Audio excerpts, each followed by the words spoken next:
been 6 years since the Nzrc came to Coromandel. Back then, Ben Hunt was driving a Subaru WRX and had a narrow win over Dylan Turner in his Audi AP4. Shorter, 6 right minus, opens 180. Keep in 5 right plus. 6 left plus, times keep in. But Hunt loves these roads, and the WRC2 cars are better suited to the twisty stages ahead compared to the outright speed of the AP4 cars. And Ben has made a compromise and chosen to carry 2 spare tyres. Extra weight, but that will mean he has 2 brand new tyres on the front for the second pass through the stage.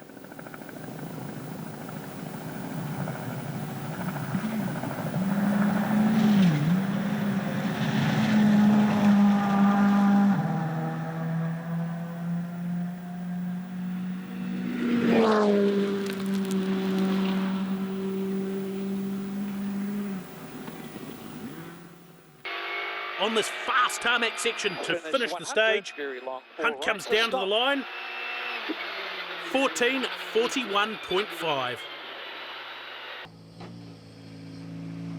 It was actually pretty slippery. We took the chance and took 2 spares, so hopefully it pays off a little bit later. But yeah, awesome roads and beautiful views even when you're going flat out, so no, enjoyable stage.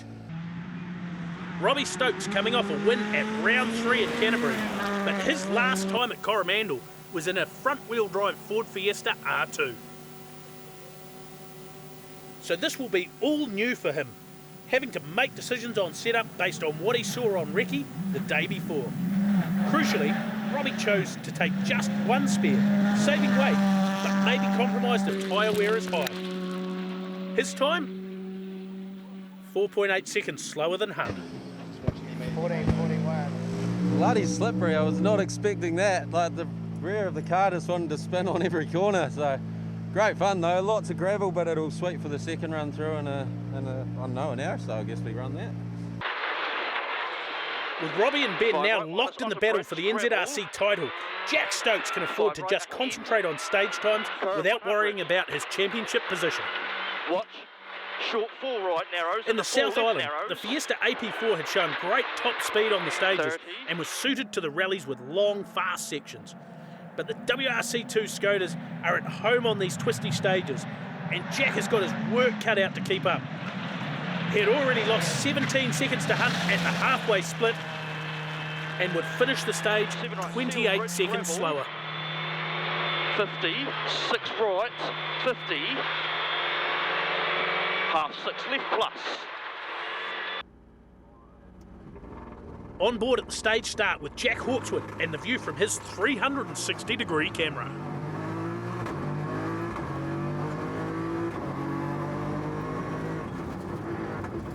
We've locked the camera to the horizon so you can see just how much camber there is on these roads.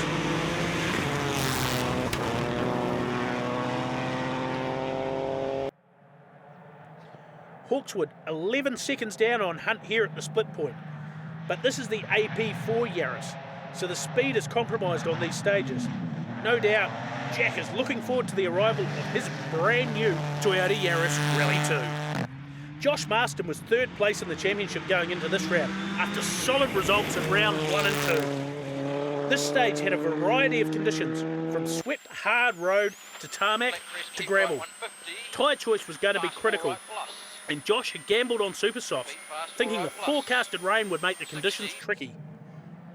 But with the day now clear and heating up, he found himself compromised, 5th fastest, just half a second slower than Hawkswood.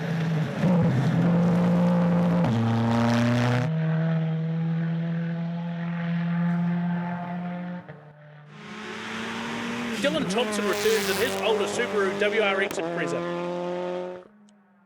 Having grown up in the North Island, he had competed here 4 times, previously in his Fiesta ST150, before a 5th place outright in a Subaru in 2019. Dylan is a gifted driver who's shown great speed in any car, and in with a chance here to mix with the more modern AP4 and Rally 2 machinery. He was 5th fastest, 1.7 seconds down on Marston. It's been a long 4 months for Kingsley Jones after retiring out of Rally Otago with just 2 stages to run. But the Papakura driver was keen to get back to the roads that he loves. He is certainly one of the most experienced on this event, and while this Skoda is one of the oldest R5 models, it's still most at home on these roads.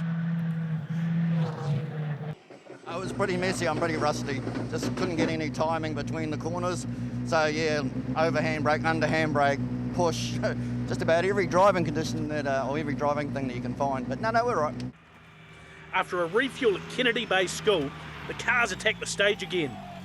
As predicted, Hunt was running 2 brand new MRF soft tyres on the front, which should give him an advantage.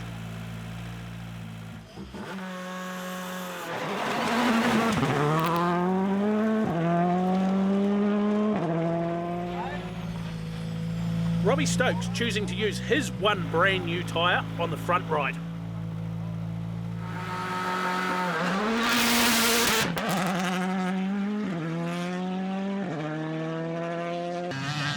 At the split point here, around 11 kilometres into the stage, Hunt is 10 seconds faster than his time on special stage 1. But Stokes is also faster and is actually ahead at this point. He would go on to win the stage by the narrowest of margin, just 0.2 of a second. Josh Marston was 20 seconds slower than Stokes at the split point. The super soft tyre had proven to be not the ideal choice, and to make things worse, he spun in the stage and lost more time. All right, minus open to here. Short 5 left, minus. In the Battle of the Jacks, Hawkswood was slower than Stokes this time through, dropping to 4th, while Dylan Thompson retired with a broken suspension arm.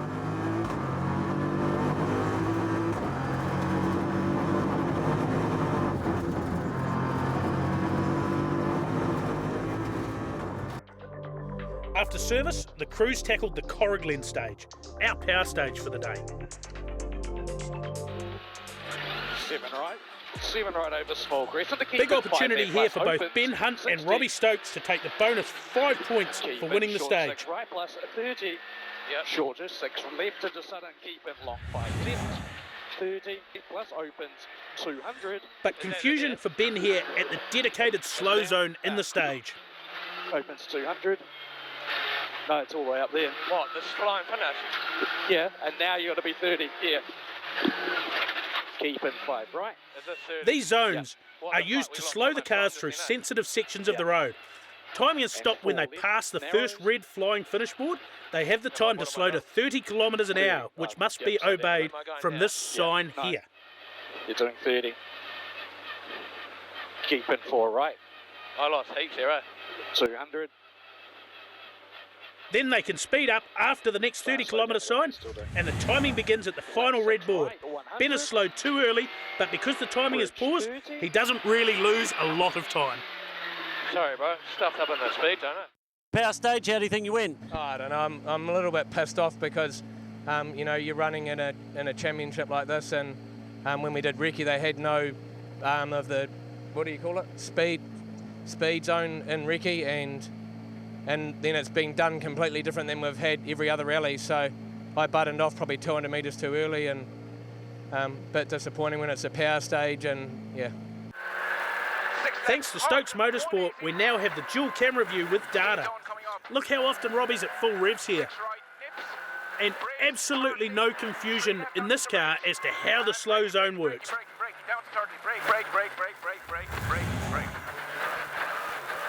End of the stage, and can Stokes take the 5 bonus points for a stage win? He was up at the split. 15.54, no, he finishes second to Hunt by just 2.4 seconds.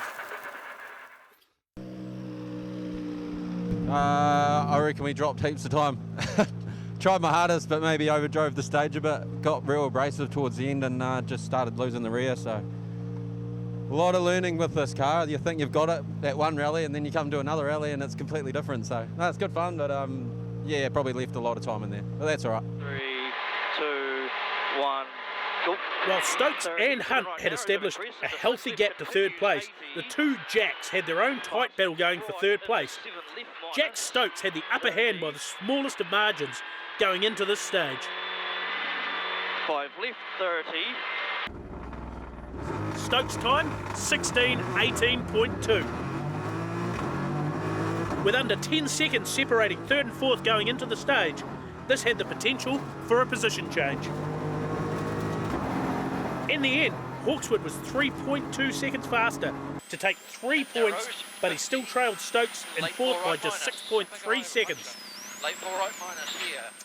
Josh Marston had a puncture on this stage, and that really put him out of podium contention for the day, as he was forced to stop and change the tyre. The cars would return to Whitianga service via the second running of the 309 road stage. There are a couple of theories about why the road is named 309, but legend has it that the mail coach from Whitianga to Coromandel would average 3 hours and 9 minutes with 2 horses and coachman Bill Top driving. Ben Hunt's time this morning was 8 minutes 52 seconds, slightly faster than Bill Top could have imagined. Hunt only has a 12-second margin over Robbie Stokes, so there is just no room for error. And considering how many corners are on this stage, it seems incredible that these cars can be separated by less than a second over 12 kilometres. The stage had dried out from the first run, even a little bit of dust still hanging. But Stokes is absolutely committed. The notes called by the co-driver are only checked on a one-pass reconnaissance on Friday. Ben Hunt uses the supplied notes with small changes, but Robbie and co-driver Shane Reynolds write their own notes on that one pass. Short, 7 left, 30, 5 left, don't. Robbie was 0.6 seconds faster than Hunt. Amazing. Hairpin right. A different perspective from Jack Stokes on board. And just see how he is having to use the handbrake on the tight corners to encourage the AP4 Fiesta to turn in. He was only 2.1 seconds slower than his brother and would hold third place as they headed to service in Whitianga. Jack Hawkswood, meanwhile, was just slightly slower in this stage. It wasn't by much, but it allowed Jack Stokes to open his gap to over 10 seconds. The confidence was up in the Jones Skoda. Kingsley faster than Hawkswood here, as he brushed off the cobwebs, so to speak. Josh Marston was now in conserve mode, with little chance of catching fifth place Jones. He was driving for a finish and whatever points he could salvage.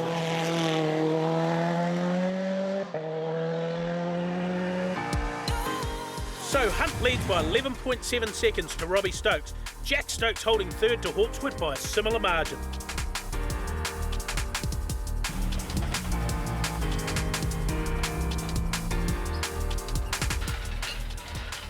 Robbie's shown he's got great speed on the second pass, so he'll have our work cut out, I think, the second pass through Tapu and the third pass through the 309. We unfortunately lost a little bit in Tapu, just a bit of a miscommunication between me and Tony in the speed restriction zone, but yeah, I think we'll master it this time. Yeah, it was pretty hard on the tyres. I was surprised when we got out of that first one just how much wear there was on the tyres, and then I saw Ben had 2 tyres in the back of his car, so maybe that was the right play this morning, but yeah, he's got the experience here and we're learning, and I thought I had this car dialed in the South Island rounds, but obviously not, so yeah, no, we've been having really good fun just learning what's been working and how the driving style has to change halfway through a stage and things like that, so no, it's been good. Break. Back onto the Coromandel stage, and this time Ben Hunt has the slow zone well sorted. The final gravel stage was a repeat of the 309 road. With just a short tarmac sprint to go, this was going to be the decider. The gap between Robbie and Ben had been around 11 seconds for most of the day.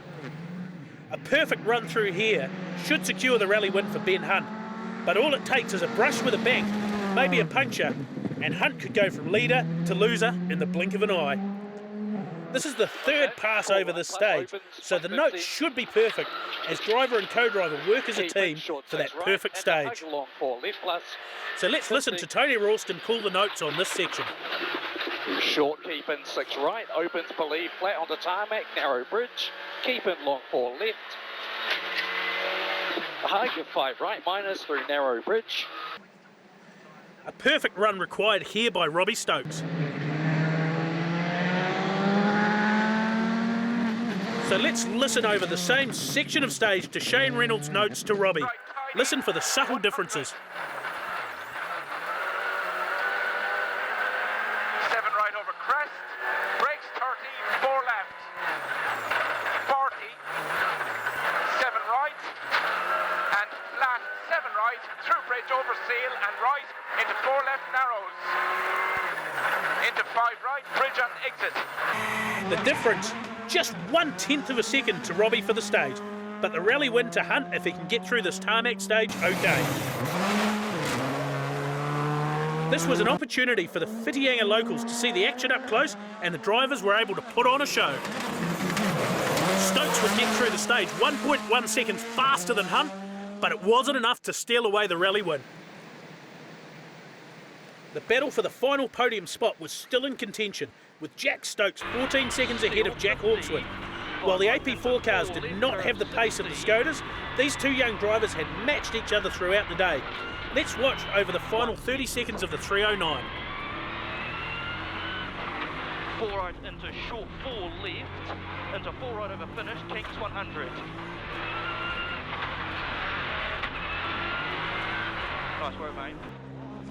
In the end, it would be Jack Stokes taking third, his margin just 25 seconds over Jack Hawkswood. So Ben Hunt will extend his championship lead with the win here and 5 power stage points. Robbie Stokes second, just 10.4 seconds back. Jack Stokes joined his brother on the podium in third, ahead of Jack Hawkswood, Kingsley Jones taking fifth, and Josh Marston recovering from that puncture to finish sixth. Yeah, it's obviously Robbie showed his speed on his second pass of most of the stages, so he made us work pretty hard for it, but awesome to have another win here. I think it's our third time winning Coromandel, so pretty awesome, and thanks heaps to the team and all our sponsors that make it happen. Yeah, no, it was a really good ding-dong battle with Ben and I, and like we have been doing all season. It's amazing that they're having the same car and the times are just that close. There was just a few of the first passes of the stages that I think his experience just got the better of us, and he gained a bit of time there. But yeah, really happy with how the day's gone and how we've progressed, and learned a lot about the car as well. So yeah, bring on the next round. Yeah, it's been a lot of fun really. I didn't really know any times until I found out we were dead even going into the tarmac. So go on best shot wasn't quite enough for the overall, but still stoked to come home third in the Nzrc. Let's have a look at the overall points. Ben Hunt now just 11 points ahead of Robbie Stokes. Josh Marston still in third, but he's lost some ground to Jack Hawkswood. Dean Bewis leading the two-wheel drives and the historic in fifth overall, with Bryn Jones leading Tim Mackesy in the NZRC two-wheel drive class.